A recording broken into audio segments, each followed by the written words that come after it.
fans, welcome to the Muscle Car Modeler. My name is Revell, and this week I'm featuring the builds here of the 71 Mustang Boss 351. Now for 1971, this car got a little bit bigger, a little bit of everything, and a little bit heavier compared to the previous Mustangs. Now Ford wanted to make sure that the new biggest motors were going to fit in this thing, so the engine compartment got even bigger and definitely longer. The whole car got longer, and even the interior got a little bit wider. So the car got a little bit bigger in pretty much every dimension except for maybe the height. I'm not really sure where the height compares compared to the 70 and 69s. It definitely got a little bit bigger and heavier, and pretty much some almost all new motors for it. Now, of course, it got the new 429 motors as well in this particular body style. But this Boss 351 was exclusive to this particular motor. Now, it was a small block motor, but it was a 10.7 to 1 compression high winding motor, and it was only available with the 4-speed top loader transmission, and then with the Ford 9-inch with the gears of 370 to 1 ratio gears. So it was quite a mover, and it made the list of the top 10 fastest cars of 1971, and the first of the small blocks, but I'll get back to that here in a second. But when it came to this particular motor, it was unique in many different ways. It was 10.7 to 1 compression, when most manufacturers were dropping the compression for the new clear fuels and emissions. Ford wasn't doing that with this particular motor. And it only came with the 4-speed, and it was quite a high winding motor, but pretty potent package. And it was also the R code. Ford liked to use the R code for its top dog engines, and I find it funny that this one is an R code, but I think Ford was kind of playing around a little bit, because the R code was the 330 horsepower Boss 351 engine for 1971, and which wouldn't reappear for 72. But the top dogs were the 429s. They had the 429 Cobra Jet, which was a C code, and that was 370 horsepower. But they also had the J code 429 Cobra Jet Ram Air. So for the Ram Air option, got you another 5 horsepower, 375 horsepower. That was the top dog for 1971. And I think it's funny that the 429 Cobra Jet were C and J. So Cobra Jet. And then this is the R motor. So I think it's kind of funny that they did that, but I'm not really sure if they were just playing around or everything. But this Boss 351, and it was a little bit pricey, not too bad. It was $1,000 over the base price of your typical sports roof Mustang for 1971, which doesn't sound like a lot, but in 1971 dollars it kind of was. It put it well over $4,000. Not a bad deal as far as pricing goes, but there were some better deals to be had. But also kind of a limited production car. I'm not really sure if that was a sales thing, but only 1,806 of them were produced for 71 and no longer offered after that. But unlike the Mach 1, it was available in later years, but it was losing some of its teeth as well. I believe it pretty much stayed. Mach 1 became more of an appearance package, and the 429 didn't return. But I'll get more into that when I get to one of those builds. But it came in multiple colors, which is one of the things I really liked. Not very many cars were, silver striped like this one. So I knew building it, I had to do a silver one like this. Really wanted this particular combo, even though the silver spoiler and stripes, it to me it really pops. It's kind of a little bit odd for the time frame. A lot of them are just black or white, but to get stripes in a different color like this in silver. But this is Acapulco Blue. Grabber Blue was also available with silver stripes. So was Grabber Green Metallic, which is a dark green metallic, more of a foresty green, or not quite foresty, but that came with the silver stripes, and I really like that. I'll probably do that in a Mach 1. And then also, what was the fourth one? There was 4. The 2 blues. Oh yeah, the 2 blues, the black, and then that one, the green. And then they had Grabber Green, which came with black stripes, Grabber Lime, which was non-metallic. That's actually this color. This is Grabber Lime for 1971, even though it's a bright green. And then Grabber Green Metallic is the darker green with the silver stripes, which you could get with black stripes as well. So I knew that I had to do one. This one is Acapulco Blue, and we'll put it out in the sun here and make sure it really pops. And then this one is Grabber Yellow, and I had to do with the black stripes. But we'll take these outside, get a look at them in the sunlight, and then we'll get more into the details of the actual builds. Well, here we are out in the sun enjoying these 71 Mustang Boss 351s here, and this one in Acapulco Blue and Silver. And this segment's also sponsored by BG when he provided this rotisserie or Lazy Susan or whatever we want to call this thing. But looking at this one, just glistening here out in the sun, especially, man, that Acapulco Blue, really enjoying that.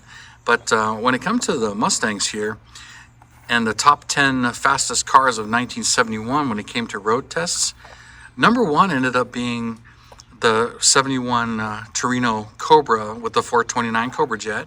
So these 429 Cobra Jets were up there.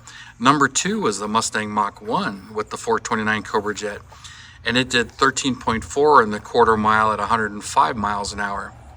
Number three was the Mopar 71 Roadrunner with the 426 Hemi. And then number four was this Boss 351 Mustang. Did 13.5 in the quarter mile at 103 miles an hour. So it was a top dog as far as small blocks go. The three ahead of it were big blocks. You know, unfortunately the Mopar wasn't number one for 71, but that was the only, you know, pretty much all Ford up until that point. But anyway, here's this one. Let's see how the yellow jumps out of this. The super, super bright color here. So let's, here we go. Yeah, look at that Grabber yellow. That's bright. I see my camera dimmed down immediately on it. So it's one thing with this phone, this iPhone 14 Pro. It's really good outside. So hopefully it's really popping in the video here. And one other thing, when you're building these Mustangs, by the way, they're great kits, and I really enjoyed them. But the tolerances are pretty tight on the pins and stuff when you're gluing it together and getting paint on it. So some of the mounting pins and painting pins, you had to open them back up a little bit to clearance them to get some of the parts to glue. Ran into that with both the spoilers, some of the suspension parts as far as fitting to the chassis and whatnot. Just opening the holes back up just a little bit when I got a little bit too much paint in there. But to be expected. But you know, they came out really nice, and you know, this hood was very tight fitting until I glued the body on and got that situated. But man, she's looking good. All right, so we'll head back inside here and continue on with the video. Thank you for that. I'm sure these things are just really popping in the sun and everything, because my camera is really trying to darken this particular blue, even though I've turned the focus up a little bit and everything, but I'm trying to get it all lighted up in here. So, you know, I fight with the camera a little bit. But if you like this content and this stuff, please consider subscribing to the channel, especially if you're new. And check out some of my older videos and all of that stuff. So while I get that out of the way, I need to mention that these were sponsored by Hobby Nut Models, and he provided the two Revell kits here, which are the new Boss 351 kit. Of course, these are built pretty much, these are right out of the box, really. I didn't do anything crazy to them, but they're both built right out of the box. And he also provided the MCW paint that I used on these, which I usually use Scale Finishes paint, but he provided it, and I'll give it a try. And it's the enamel and everything with hardener, but these are not gloss coated. This is right as they sprayed, and I kind of like to gloss coat mine, so I'll probably stick with the Scale Finishes myself as far as base coat and then clear coating them, as I had another issue that I wouldn't normally have. I cleared over the decals, but I'll get into that in a minute here. But these this Revell kit, this is a wonderful kit. It really is. And it went together really well. I had a few issues, made a couple of mistakes. Some of it was rushing and everything. So I had one of these got damaged on the way here, so it was insured, and Mark replaced it from Hobby Nut Models. It was insured, and he replaced it. So that turned into kind of a blessing in disguise, as I ended up needing parts, or because I had the parts available, as UPS didn't require the kits back, or the damaged kit back. So in my videos, if you watched all my videos, I was getting a little carried away, as I was paying real close attention while doing this one, but when it came to the other one, I made some mistakes, as I accidentally glued the water pump upside down to the timing cover before I glued the timing cover to the engine block, and I didn't catch that until I was putting the pulleys on. And one of these mirrors, when I was airbrushing, it was taped down on my tape, but the airbrush caught it, and at 30 psi launched it right into my grass, and I couldn't find it. So one of the mirrors came from my parts kit. I grabbed the engine from my parts kit. And then one of the last things I did, speaking of errors, since you guys view me as professional, but I still make mistakes, is one of the rear axles I glued backwards. Now, these leaf springs, not only are they front and back specific when you glue them to this axle, they're left and right specific. So some of them, the leaf springs are so generic, it really doesn't matter where that. In some kits, they're molded in. This particular kit, there's one pin on each one. Now, I was paying close attention to make sure the pumpkin faced forward and the leaf springs faced forward. I glued them on, and then I realized the shock mounts were on the outside and not the inside. So I had them backwards. And I was trying to separate them, and then I broke the axle where the tire mounts. So I grabbed my parts kit and then grabbed the 2 leaf springs, the pumpkin, and the axle, and painted those up real quick, and had another axle on here. So used some parts. And another issue I had, because this particular one, now if you've watched the video, this hood didn't close. The body was spread out just a little bit. So once I was holding this and gluing the sides together, I had already decaled these, and I messed up the decals because I was pushing, and some of the decals started to slide and wrinkle up, even though they'd been on there for a while. But I had, since the kit comes with both silver and black decals, I had multiple sets of the black. So, adding those or removing them and replacing them was no problem. So speaking of the decals, this motor is awesome. And this engine compartment, man, there is a ton of decals in here. There's 4 letter ones right on the firewall there. There's one on this shock tower. Decals on both of those parts, the battery, the radiator hose, the belts. I mean, there's got to be, more than 10. There's one on the oil filter, as I mentioned.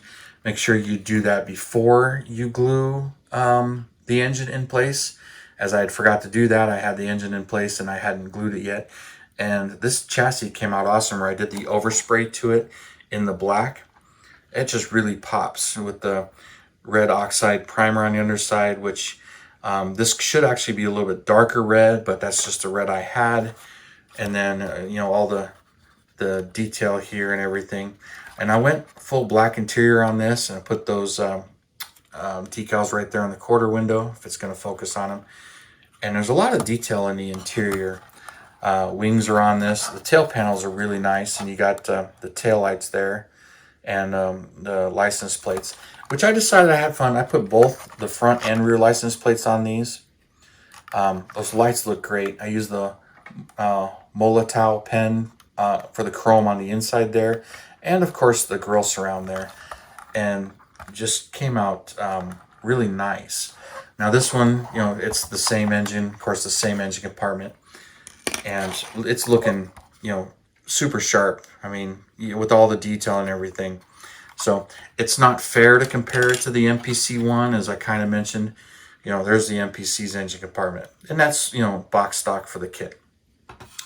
So anyway, and then, the underside of this one really pops. I love this silver and blue, but look at the underside of this with the silver overspray.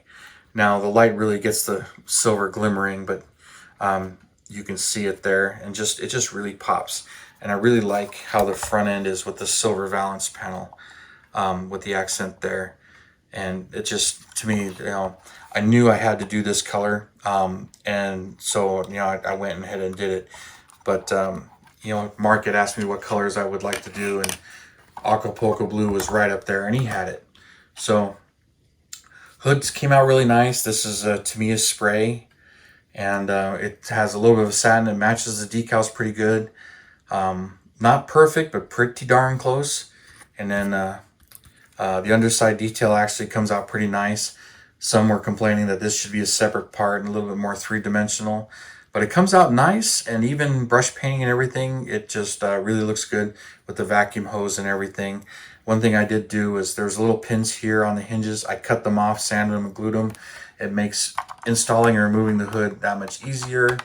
So there they go. That hood's on there. And this one, same kind of thing. And this is the one that the hood didn't fit, but now it fits. So they both look really good. These tire decals, they go on there pretty good. They stick. So make sure you keep them wet and you get them in place before you let the start to dry and stick. But these came out, you know, awesome. As I mentioned, you know, you take and compare the front ends. Now this is the upgraded missing link resin front end, and compared to that, I mean, it's way better than what MPC gave you. AMT, MPC, depending on which box you have. But you know, that's quite a bit of an improvement there. So still really enjoy this build. You know, I'm not gonna knock those kits, but this one just really knocks it out of the park, this Revell kit here. So these things pop. So we'll just put them there and get my arm out of the way so the light gets in there a little bit better. But I just have to say thanks again for Hobby Nut Models for providing these so I can build them. I was definitely going to buy at least one and build it. Two wasn't out of the question for me, but when Revell comes out with that Mach 1 kit, the Bond Mach 1 kit, which is in the Revell Germany box, I definitely want to get one of those. I hope there's a US release of it. And of course, there's some you know, rumored kits that Revell kind of teased. An Eleanor version with the 73 parts, the regular hood and the 73 grill and bumper, but and the plain wheels that go along with it. But we'll see what other kits come out here. But still a wonderful kit. I really enjoyed building these. And those of you guys that have followed along and watched these build, thank you for all of your support and everything there. Really appreciate it. And all of your comments, please subscribe, hit that like button, all of that good stuff. So thank you guys for tuning in, and you guys, you have a wonderful weekend, and I will see you next Saturday.